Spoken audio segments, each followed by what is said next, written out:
Every person on this planet has hair, but not the same hair. Some people are born with hair so tightly coiled it spirals back on itself. Others have hair so straight it falls like water. And nobody chose this. Nobody applied for it. So why does it exist?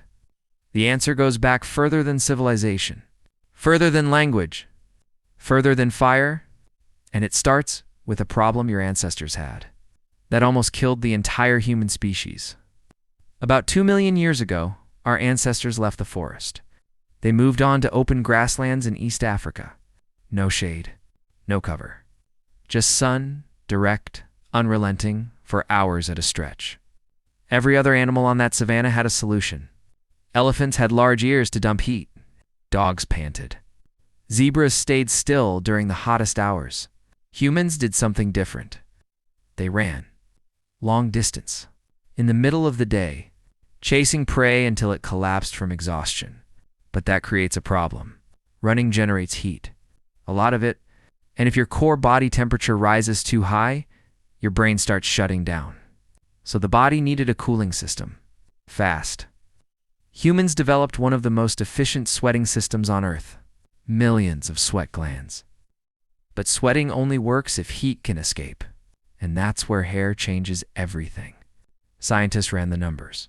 Tightly coiled hair, the kind common in people of African descent, sits elevated off the scalp. It creates a small air gap. That gap traps cooler air and blocks direct solar radiation by up to 50%. In a 2023 study published in the Proceedings of the Royal Society B, researchers measured heat absorbed by different hair types in direct sun conditions. Tightly coiled hair absorbed significantly less heat to the scalp than straight hair, and it allowed sweat to evaporate faster. This wasn't cosmetic. This was survival engineering. In the brutality of an open African savanna, tightly coiled hair was a biological advantage. The humans who had it could run longer, think clearer, survive better. That trait got passed on, but then humans started moving. 70,000 years ago, groups began leaving Africa, north, east, into colder climates, less sun, more cloud cover. The pressure changed. In northern regions, the sun wasn't an enemy anymore. Heat retention became more important. The tight coil, the same structure that blocked heat in Africa, was now less critical. Over thousands of generations, random genetic mutations that changed hair, texture survived in these new environments, simply because they didn't hurt anymore. Straight hair, which lies flat and holds warmth closer to the scalp, became common in colder climates. Wavy hair appeared across Mediterranean and Middle Eastern populations. A middle zone, a thermal compromise. The distribution of hair types across the world today almost exactly mirrors ancient climate zones. That's not coincidence. That's 70,000 years of your ancestors' bodies, solving problems you'll never face. Here's where it gets specific. A single gene, TCHH, also called trichohyalin, plays a major role in determining hair curl. Variations in this gene change the cross-sectional shape of the hair follicle. Round follicle equals straight hair. Oval follicle equals wavy hair. Flat asymmetric follicle equals tightly coiled hair.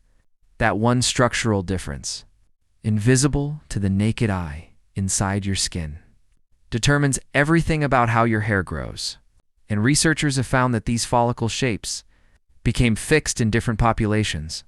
At different times, in direct response to environmental pressure, your hair type is essentially a fossil, a record of where your ancestors lived, how hot it was, and what their bodies had to do to keep them alive. For most of human history, hair type was never a social category. It was just biology, adaptation, geography. It only became a source of hierarchy when different populations met each other and one group decided its variation was the standard and everything else was a deviation. That decision had nothing to do with biology. The biology says something much simpler. Every hair type on this planet is an answer to a question your ancestors faced. A different question, in a different place, under a different sun. No answer is wrong. Your hair isn't random.